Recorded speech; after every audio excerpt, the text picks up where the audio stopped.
பயப்படுகிற ஸ்திரீயே புகழப்படுவாள். நீதிமொழிகள் 31:30.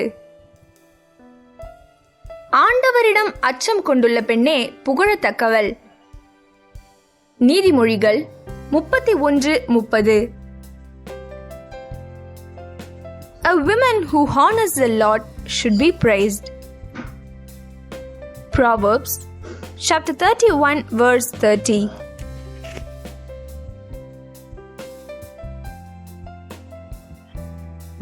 கிறிஸ்துவுக்குள் அன்பான தேவ ஜனமே, உடல் உறுதி கொண்ட ஆணை விட மன உறுதி கொண்ட பெண் சிறப்பு மிக்கவள்.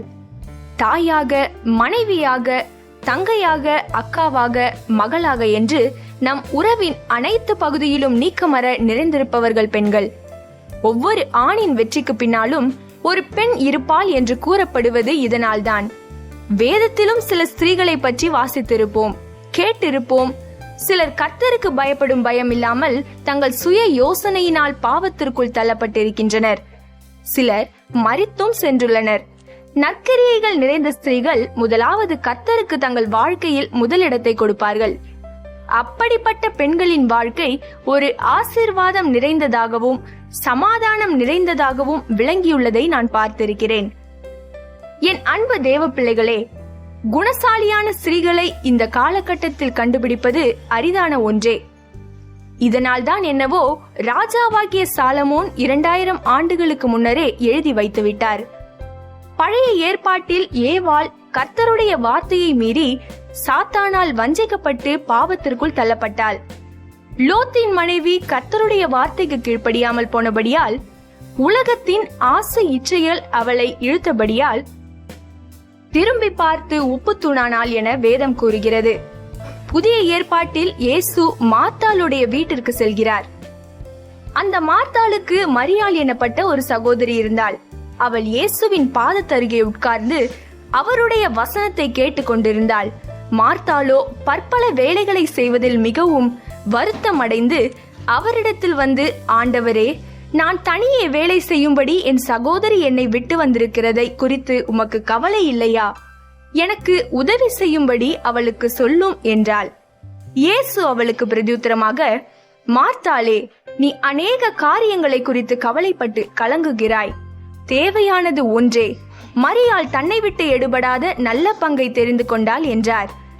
இன்று கர்த்தருக்கு பயப்படுகிற ஸ்திரீகளின் வாழ்க்கையிலும் மிக முக்கியமான ஒன்று, தங்களுடைய வேலைகளை தவிர்த்து மீதமுள்ள நேரங்களில் கர்த்தருடைய பாதத்தில் அமர்ந்திருந்து தங்கள் வாழ்க்கை, குடும்பம், உற்றார், உறவினர், நண்பர்கள் மற்றும் தங்களோடு பழகும் சக மக்கள், சகோதர சகோதரிகளுக்காக அவருடைய பாதத்தில் காத்திருந்து ஜெபிக்கும் தேவ பிள்ளைகளை அவர் அதிகம் நேசிக்கிறார். என் அன்பு சகோதரிகளே, நீங்கள் உங்கள் நேரத்தை கர்த்தரோடு எவ்வளவு நேரம் செலவிடுகிறீர்கள்? எங்கள் குடும்பத்தை நேர்த்தியாய் சமாதானமாய் நடத்த ஞானத்தை தாரும் ஆண்டவரே என்று நாம் தேவனிடம் கேட்டிருப்போமா? இன்றிலிருந்து ஒரு தீர்மானம் எடுங்கள். ஆண்டவரே, நான் குணசாலியான ஸ்திரீயாக உமக்கு பிரியமானவளாக வாழ எனக்கு கிருபை செய்யும் என கேளுங்கள். கர்த்தர் உங்களை ஆசீர்வாதமாய் வழிநடத்துவாராக. ஜெபம். எங்களை நேசித்து வழிநடத்துகிற நல்ல தகப்பனே, எங்கள் வீட்டிலும் வெளியிலும் பலசாலியான ஸ்திரீகளாய் அல்ல, குணசாலியான ஸ்திரீகளாய் மற்றவர்களுக்கு சாட்சியாக ஒரு சாட்சி நிறைந்த ஜீவியத்தை வாழ கிருபை செய்யும். தேவையானது ஒன்றே. மரியாள் தன்னை விட்டு எடுபடாத நல்ல பங்கை தெரிந்து கொண்டால் நாங்களும் அவ்வனமாய் மாற எங்களுக்கு அருள் புரியும். இயேசுவின் நாமத்தில் ஜெபிக்கிறேன் நல்ல பிதாவே. ஆமேன்.